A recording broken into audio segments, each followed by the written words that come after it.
Alrighty, howdy folks. So let's look at section 2.4 today, which continues to be about first order differential equations. Rather, to be more precise, how to solve first order differential equations. But we are going to talk about what are called exact equations. If a first order equation happens to be what is called as exact, how do you solve them? But the thing is, you have to have a concept of a partial derivative for this one. In fact, you would be taking partial derivatives of some functions. And it's possible that some of you have never had calculus 3, and so you may not know how to do partial derivatives. And so I'll take a few minutes to teach you at least the basics of doing partial derivatives. One thing I can tell you is it's really not all that difficult. Okay, hopefully my examples will illustrate that. So if I said regular derivatives wise, a ddx of ax square is what? That means derivative with respect to x, ordinary derivative with respect to x of the quantity ax square. Clearly a is a constant, so you know that you need to pull that constant outside of you could pull the constant outside of that derivative because it's a constant multiple, and say a times ddx of x square, and the derivative of x square is 2x, so a times 2x, right? You all know this.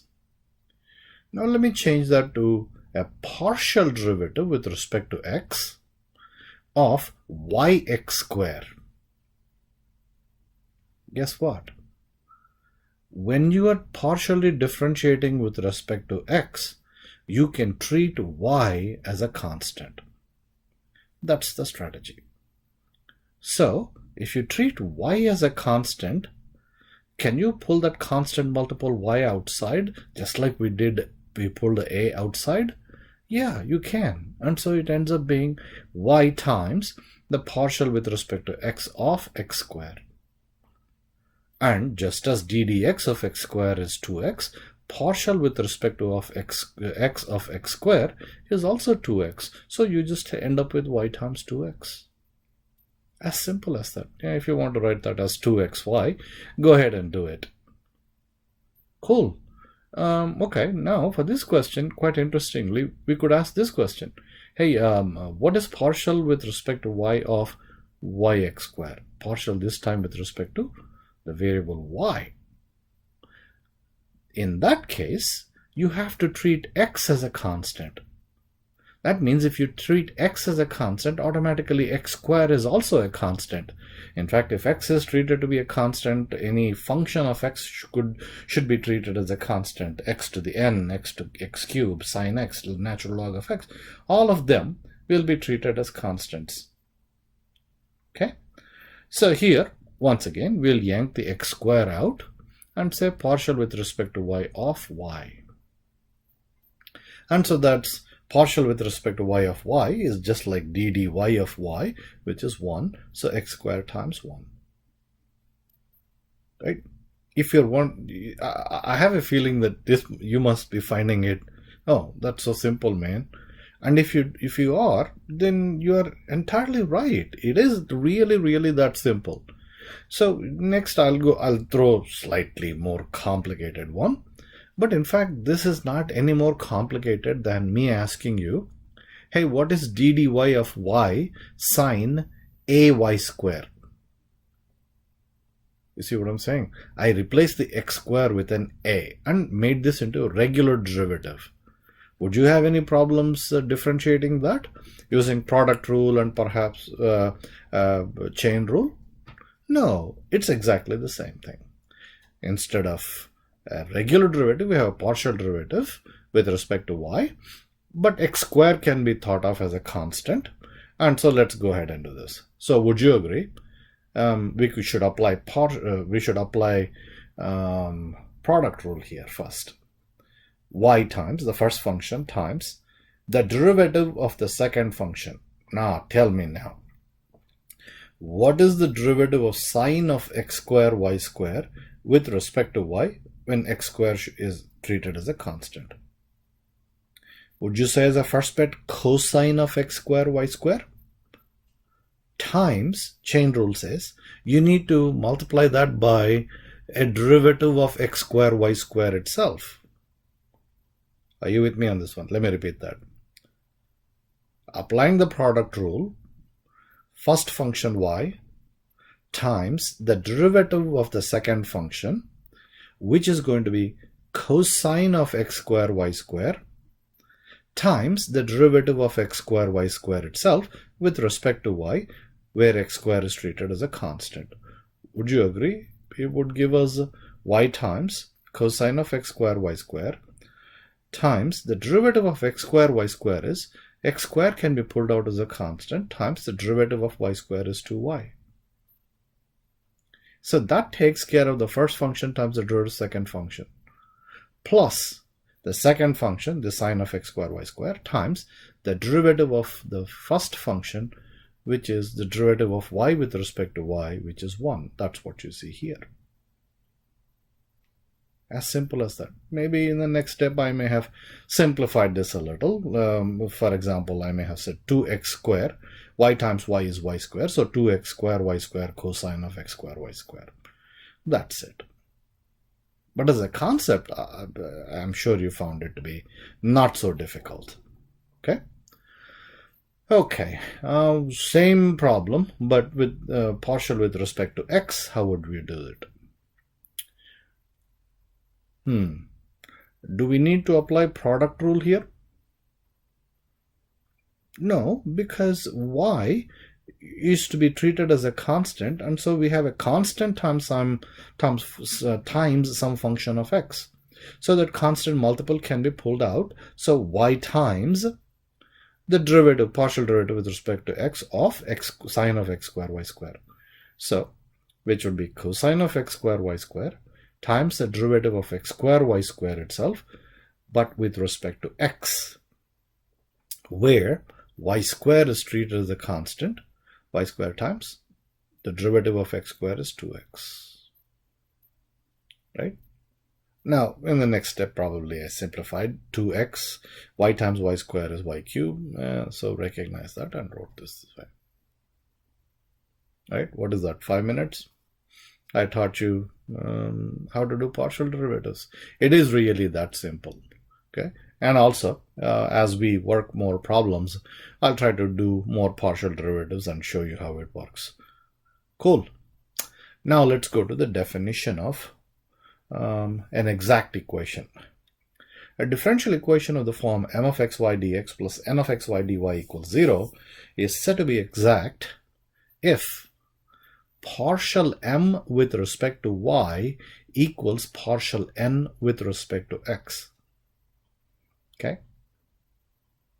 Now, I'm not going to prove things and stuff like that, but toward the end, I have something like a proof in the sense of why does this work. There is a certain procedure that you need to adopt when you're trying to solve exact equations, and I'll try to show you for those who are interested. Especially if you're a math major, you might be a bit more interested in things like that, and so I'll cover that.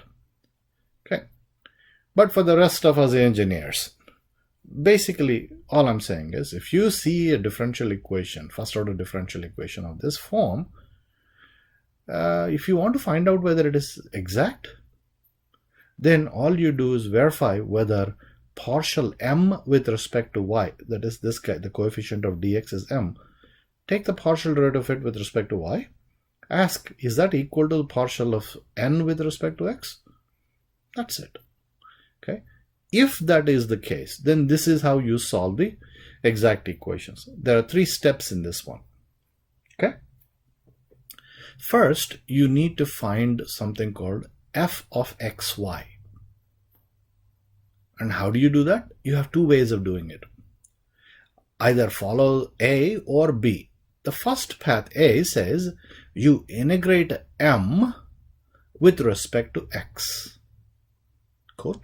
You integrate m, that is the coefficient of dx, with respect to x. Or you can choose to integrate n with respect to y in order to get that f of xy. Simple? Yes.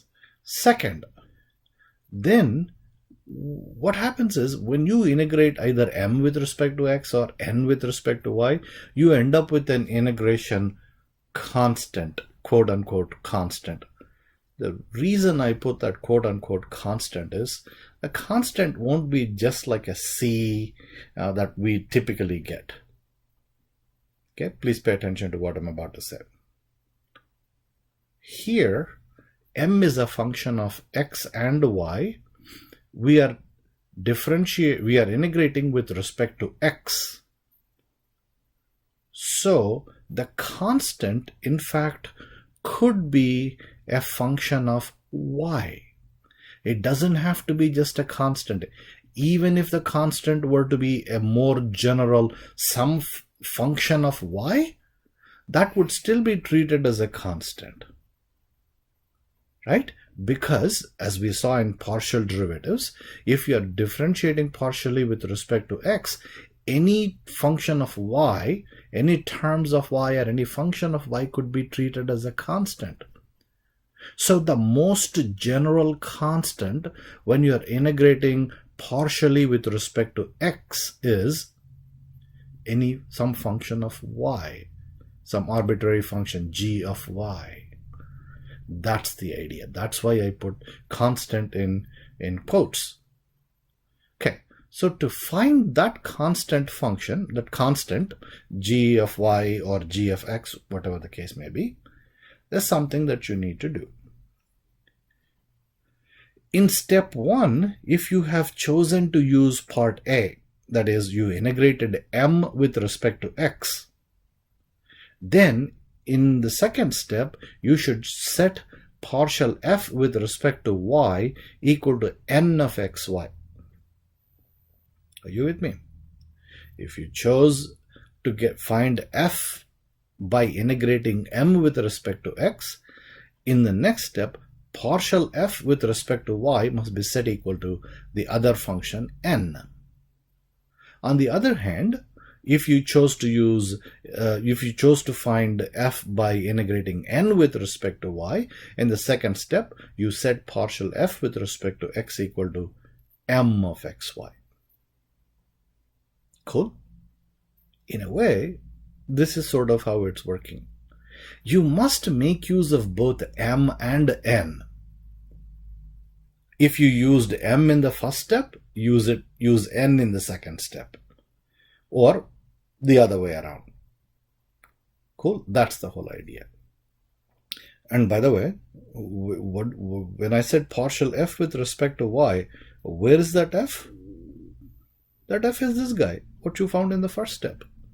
So you take the partial derivative of the f that you found in the first step with respect to y and set it equal to n, is all I'm saying. And then it turns out, now you know f of xy from first step. The only thing is that had some constant function, either g of x or g of y in it. Now by going through the second step, you have figured out exactly what the g of x or g of y is. Now put everything together and say f of xy equals some c is the solution of the differential equation. Cool? These are the three steps. Sort of look at them and sort of make sense of it. And I will do plenty of examples so that the concept is crystal clear in your head. Okay, folks? All right, just one more quick look. Take a look at the steps. Integrate m with find f, integrate m or n, set partial f with respect to y or partial, and f of xy equals c is the solution. Check this out. First, determine whether the differential equation is exact. If yes, solve. Do we have this in the form of m of xy dx plus n of xy dy equals 0? Yes, we do. Cool. So let's identify what m and n are. M is sine y minus y sine x. N is cosine x plus x cosine y minus y. And how do we check whether a differential equation is exact? Did you forget? Or if you remembered, awesome. Pat yourself on the back. Partial m with respect to y, is that equal to partial n with respect to x? That's what we need to check. So clearly, we need to look at this partial m and take a partial derivative of it with respect to y. So partial m with respect to y, let me ask you, can you do that? What's the partial derivative of sine y with respect to y? Well, that's not even a partial derivative. It's just a regular derivative now, right? Because there are no x terms in it. So that's just cosine y, right? The first step, this is the partial derivative of sine y is, with respect to y is cosine y. Sine x is a constant. Sine x times the derivative of y with respect to y is 1. So simply cosine y minus sine x times 1, or minus sine x.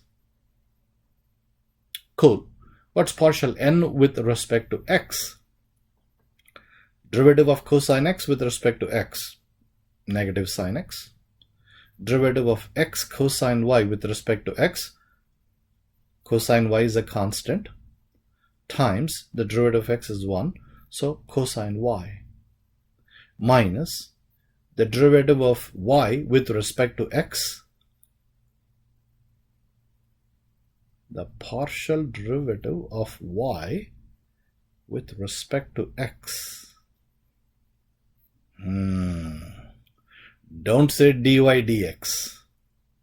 That is with ordinary derivatives. Here we are talking about partial with respect to x of y. That means y must be treated as a constant, and so partial derivative with respect to x of a constant is 0.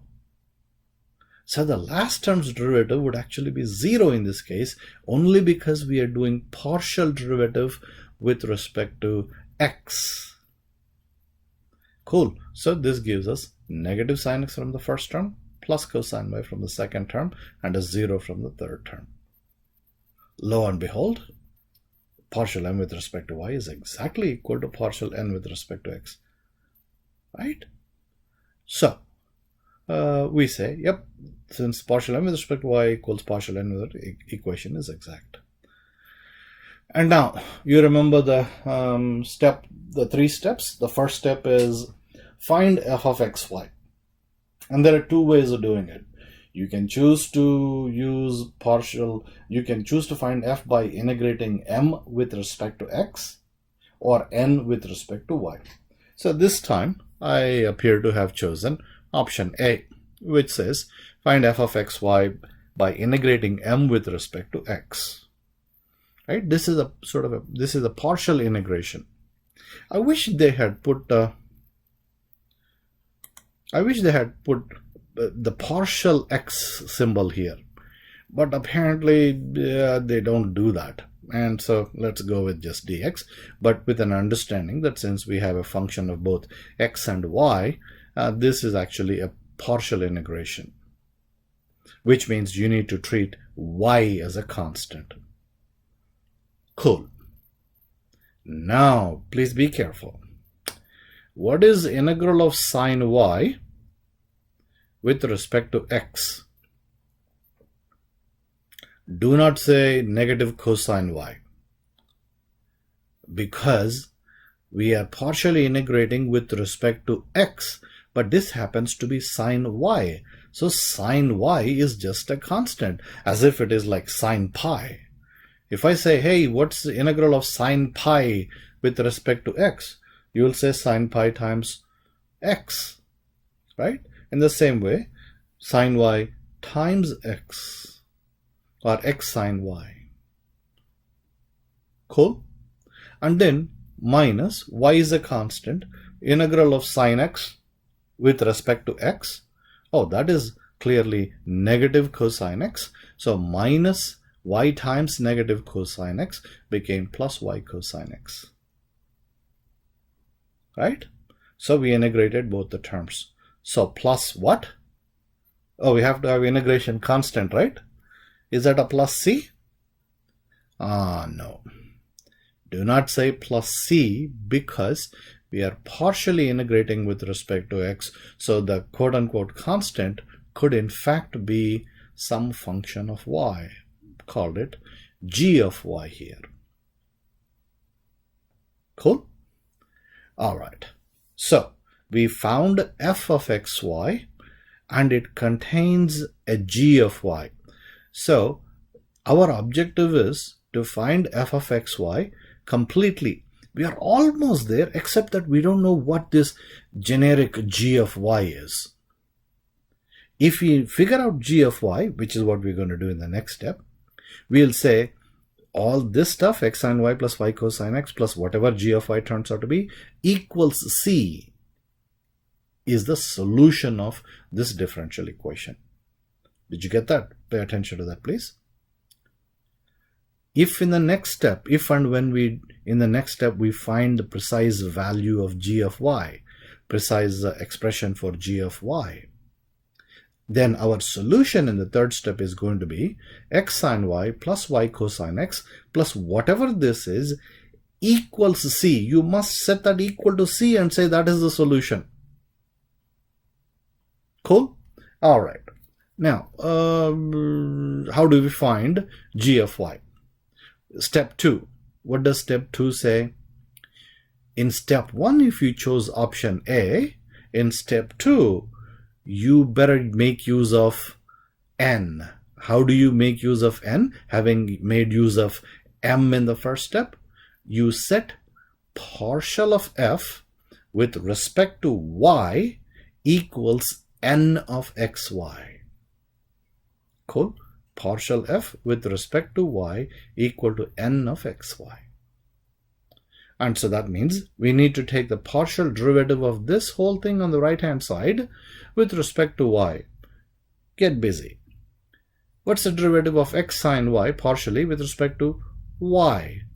X is a constant times sine y derivative is cosine y. So x cosine y would be the derivative of the first term. Cosine x is a constant times cosine x times the derivative of y with respect to y is 1. So cosine x. And the derivative of g of y with respect to y, oh wait a minute, what? The derivative of g of y with respect to y, g prime of y, as simple as that. Okay, so partial with respect to y of this f of xy is, like I said, x times cosine y plus cosine x plus g prime of y. Cool? All right. And now we need to set this equal to n of xy, which is this cosine x plus x cosine y minus y, right? This part is the partial of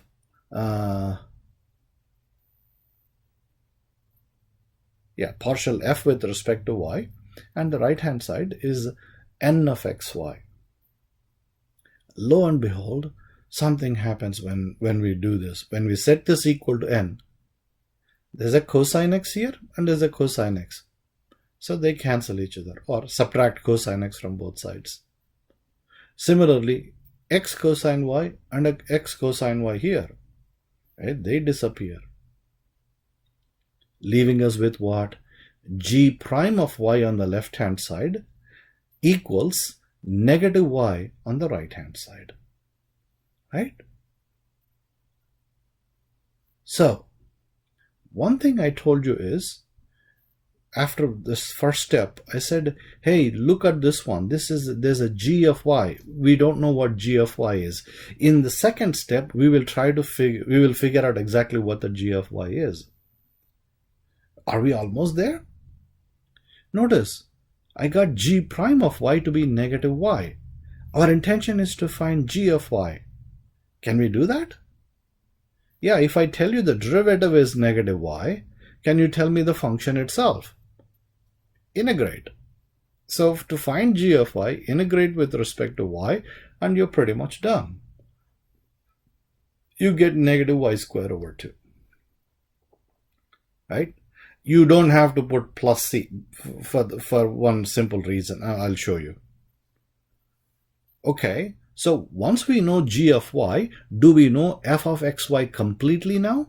Yes, f of xy is x sine y plus y cosine x minus y square over 2. Now set that equal to c, and that's the solution of the differential equation. This is the step 3 part. Maybe I should have said step 3 there.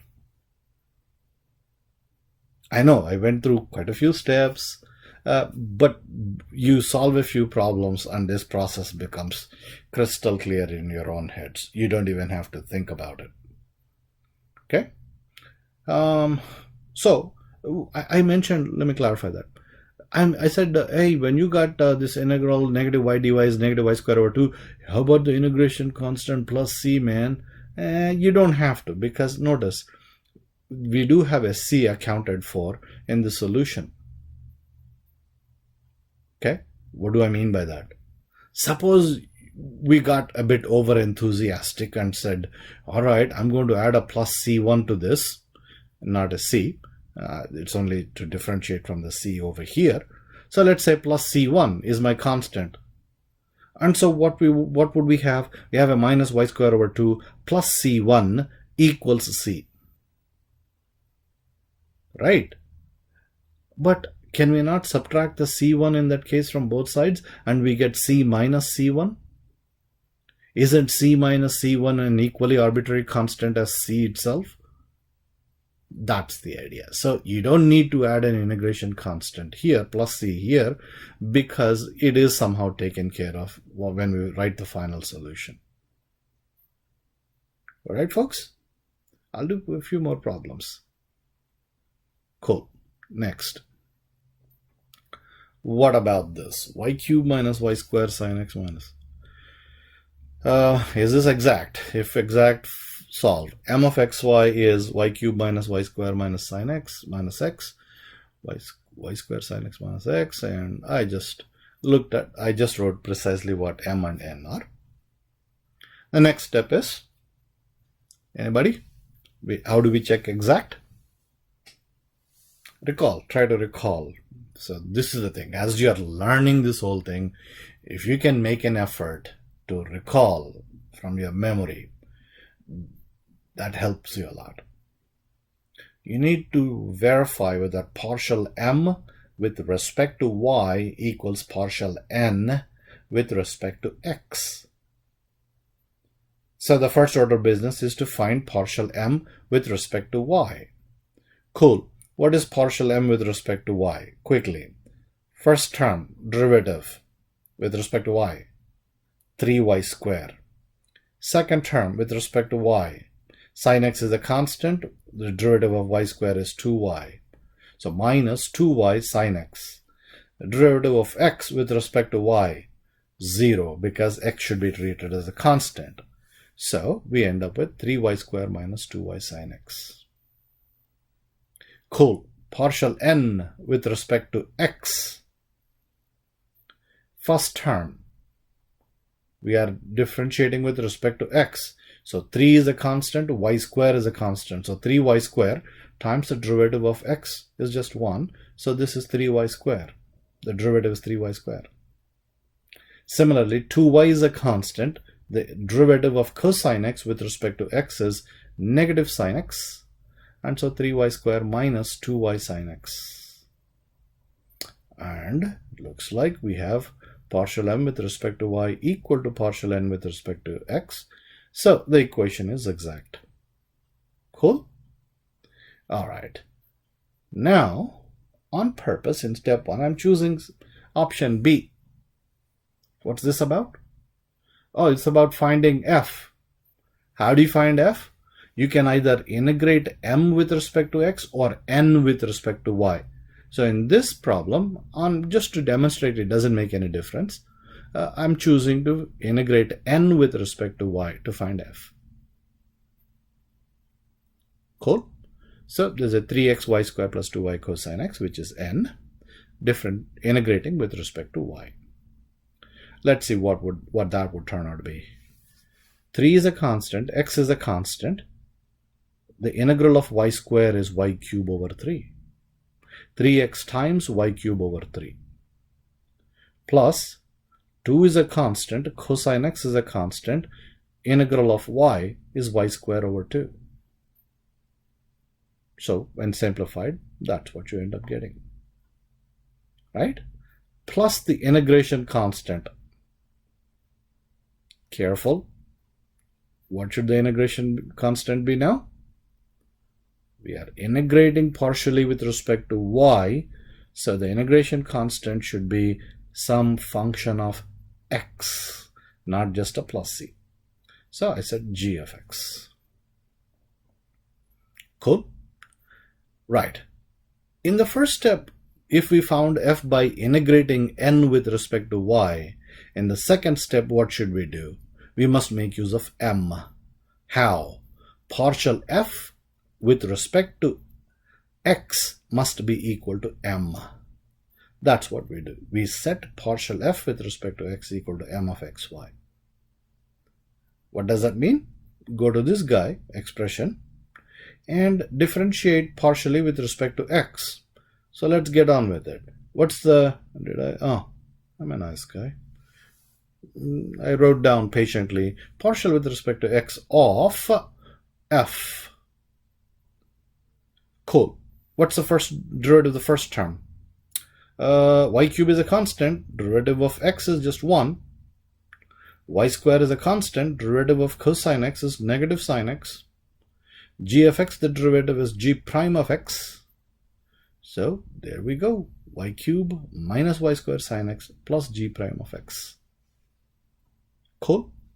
And what are we supposed to set this equal to? Equal to m of xy. Where is that? Oh, over here. M of xy is y cube minus y square minus sine x. So let's set that equal to that. And now if we subtract y cube and add y square sine x to both sides, we end up getting g prime of x equals negative x. Which means to find g of x, we'll integrate that with respect to x, and you get negative x squared over 2. Again, do not put a plus c, because we will have a plus c. And f of xy equals, I'm going back to the original f of xy that we have here, xy cubed plus y squared cosine x, plus the newly found g of x, which is negative x squared over 2. That you must set that equal to some c. You cannot leave it as f of xy equals this. That is nothing to, that's not the solution. When you set this equal to c, that is the solution of the differential equation. Right? Don't forget that point, because if you do, I'll take off a point or two. You must say equal c. Cool? All right. What about this guy?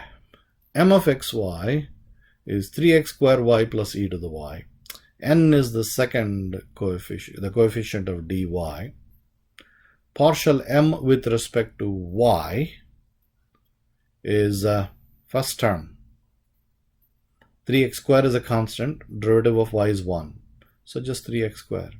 Derivative of e to the y, just e to the y. Partial n with respect to x, derivative of x cube is 3x squared. E to the y is a constant, so e to the y times the derivative of x is 1. The derivative of 2y with respect to x is 0. So it gives us this. Are both equal? Yep, they are. So the equation is exact. And once again, I went back to option A, which is what? A way of finding f by integrating m with respect to x. Cool. Integrate 3x squared y with respect to x. 3y is a constant. Integral of x squared is x cubed over 3. E to the y is a constant. Okay, just a constant times the integral dx. So you should give us this. Integration constant, folks? Good. If you said g of y, pat yourself on the back. Yep. Now what do we do in step 2? Set partial f with respect to y equals n. Right? And what's the partial derivative of x cube y with respect to y? First term, well, x cube is a constant, times the derivative of y is 1, so x cube. X is a constant, derivative of e to the y with respect to y is e to the y, plus g prime of y. Right? And we need to set this equal to n, which is way up here. And when we do that, what do we end up with? 3x squared y, 3x squared, they cancel, e to the y, they add up to 0. And so g prime of y, whoa, what would g prime of y equal then? G prime of y will be 0. Can that happen? Yeah, of course. So g prime of y is equal to 0. Cool. What is g of y then? If g prime of y equals 0, what is g of y? In reality, it could be any constant. After all, if g of y is whatever constant, isn't g prime of y automatically 0? So if we go backwards, if I tell you g prime of y is 0, g of y should be any constant. But here, we'll just take it as 0 because in the final step, we are actually setting this equal to c. Once again, I'll make the same argument as I did before. That is, if we had gotten a bit over enthusiastic and said, hey, this must be equal to some constant c1, yeah, what would have happened? We would have had a plus c1 equals c. Again, you can subtract that c1 from both sides, and c minus c1 is just another arbitrary constant. So that's why we don't do that. We just set this constant here in this to be just 0. Integral of 0 dy is just 0. Okay? Alright, let's see. On purpose, I picked a difficult problem. It's a difficult looking problem. Let me not call it a difficult problem. Okay, m, n, partial m with respect to y. 2 sine x, cosine x, all of them are constants. So the derivative of y is 1. With respect to y, negative 1. Ooh. 2y square e to the xy square, we need to differentiate that with respect to y. Is that easy? It's not that difficult. I don't know how I did this. I did pull the 2 out as a constant. Yeah, okay, 2 times applied product rule to y square times e to the xy square. First function y square, that's what you see here, times the derivative of the second function is the derivative of e to the xy square with respect to, partially with respect to y is e to the xy square times the derivative of xy square itself. Remember, x is a constant. So x times 2y, which is 2xy. Right? You got to learn, you got to know what exactly I did. First function y square times the derivative of e to the xy square is e to the xy square, because e to the x, the derivative is always e to the x. E to the f of x, e to the f of x times f prime of x, sort of a thing. So e to the xy square times, the chain rule says, multiply that by the derivative of xy square itself, which happens to be 2xy when you do a partial derivative with respect to y. Do you agree? Cool. Now the second function is e to the xy square. I just copied that here. Times the derivative of the first function, which happens to be y square. We already pulled the 2 out, so don't ignore that. So times the derivative of y square is 2y. Cool? So that takes care of partial m with respect to y. Now let's look at partial n with respect to x. Cool. Are you ready? Would you agree 4 times y is just a constant? So I could have 4y times, I need to take the derivative of x times e to the xy square. For that, let's apply product rule. So 4y, first function x times derivative of e to the xy square is e to the xy square times the derivative of xy square with respect to x. So y square is a constant. Y square times the derivative of x is just 1. So we have just y square here. Are we good? All right. Plus e to the xy square, that's the second function, times the derivative of x is just 1. Right? We already pulled that 4y outside. So all we need to do is multiply e to the xy square with the derivative of the first function x, which is just 1, so e to the xy square. And the derivative of sine square x with respect to x is 2 sine x times the derivative of sine x is cosine x. Minus derivative of x is 1. And it turns out, if you simplify, they both turn out to be exactly the same. Okay, trust me on that one. No, don't do that. Check for yourself. Expand this out and see whether or not these two quantities, this big long thing here and this big long thing here, are exactly the same or not. Okay, so we choose option A, that is m with respect to x. We integrate. Cool. M with respect to x, eh? So y is a constant and 2 is a constant. Do we know how to integrate sine x cosine x? Or would you rather do 2 sine x cosine x? Either way. I think I did just sine x cosine x. And I said u equals sine x. Yeah, I did a substitution rule. Said u equals sine x, so du is cosine x dx. And so this became integral u du, which is u square over 2, or sine square x over 2. That over 2 multiplied by this 2 just became 1. So y times sine square x is the integral of the first term. Okay. And for the second term, we got y, which is a constant, integrating with respect to x. So constant y times the derivative of dx is integral of dx is just x. So became y times x, or xy. Okay, how about this guy with respect to x? So let's be careful about this. What's the integral of 2y square e to the xy square?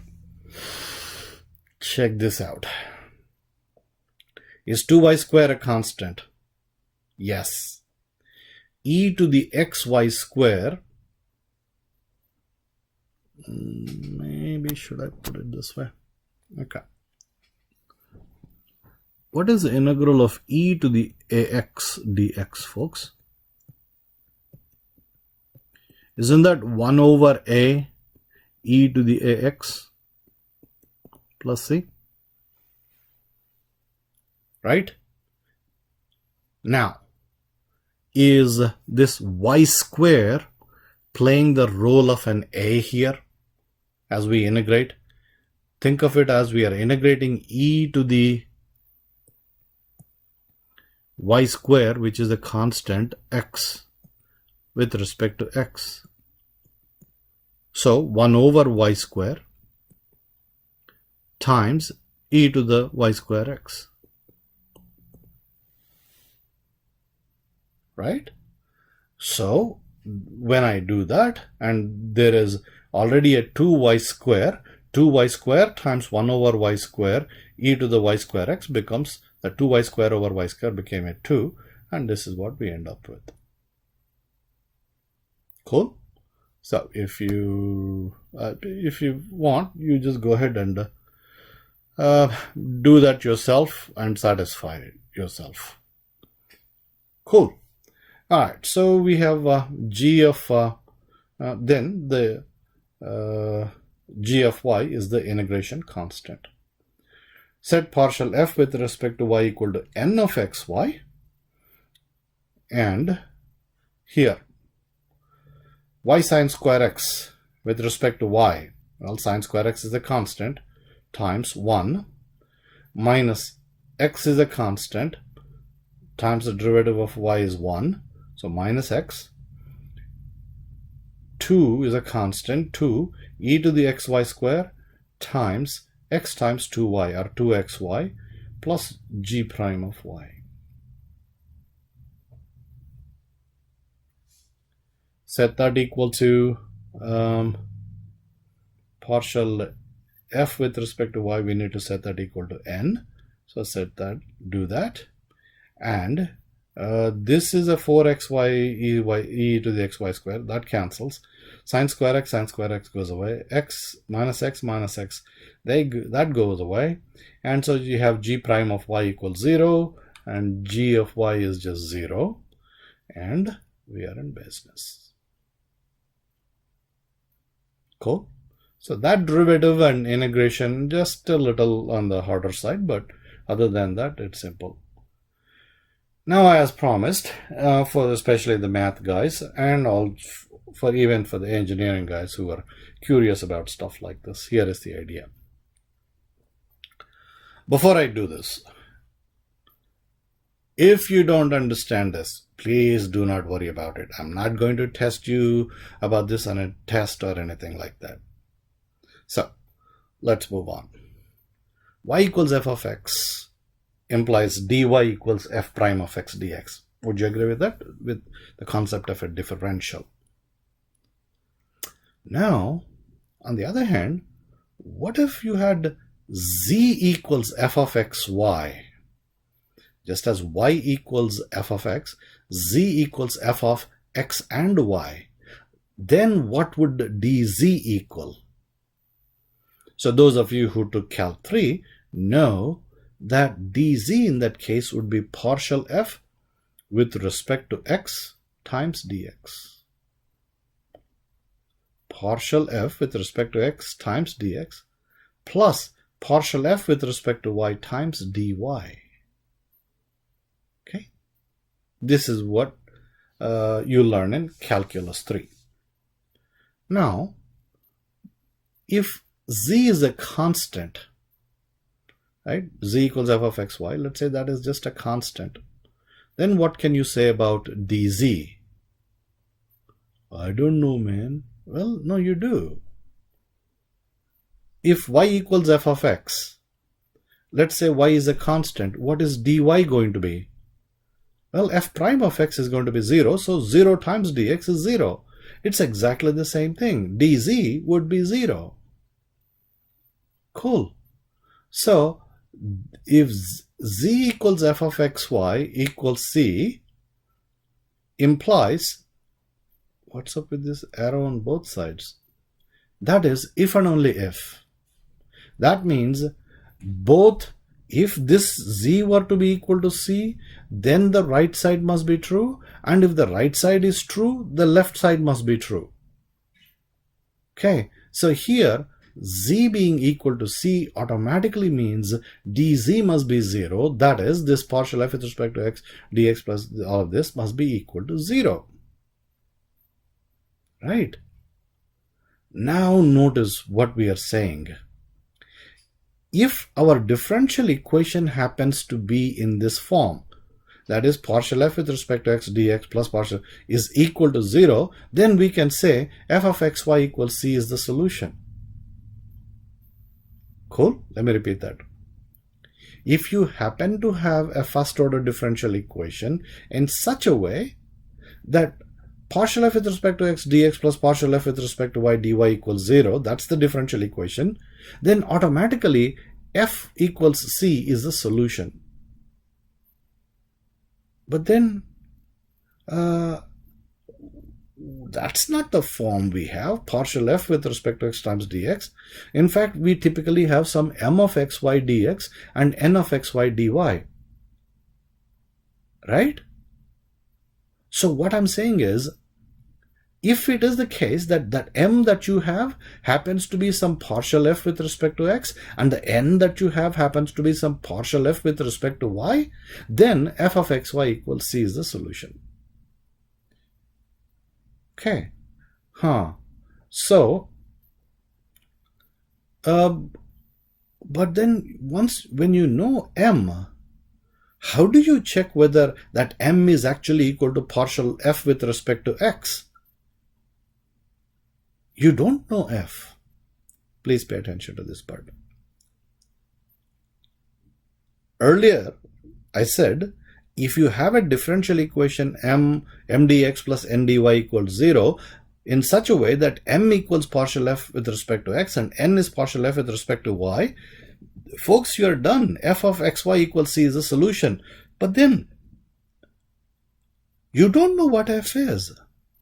So how can you verify whether m is actually partial f with respect to x or not? When you don't know f, how can you figure out partial f with respect to x, and how can you determine whether that partial f with respect to x equals m of xy?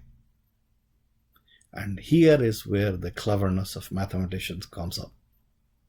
So they said, wait a minute. If you take the derivative of partial derivative, come on, let me put it.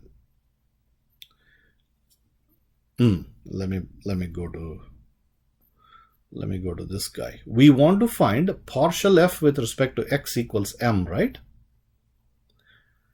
Now, focus on this guy, partial f with respect to equals m.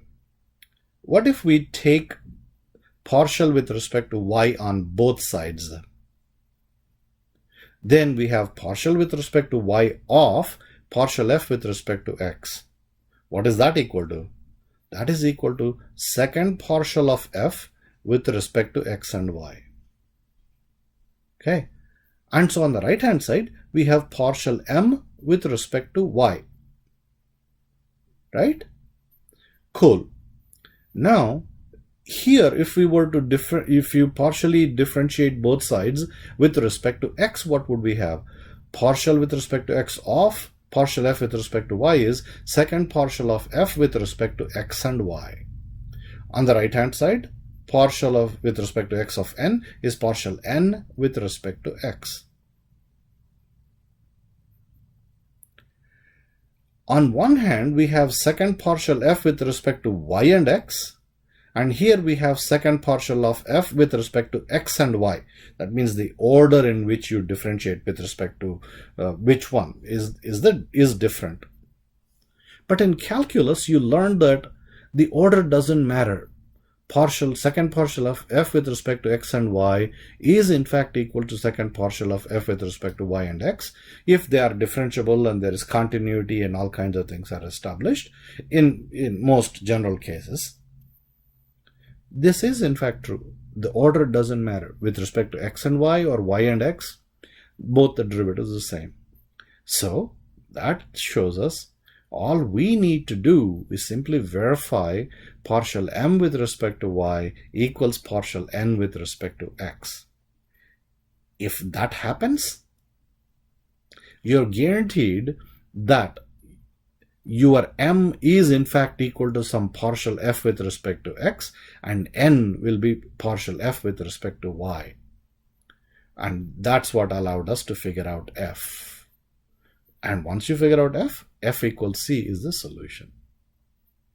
Cool. If you understood it, great. If you did not, equally great. Amigos, adios.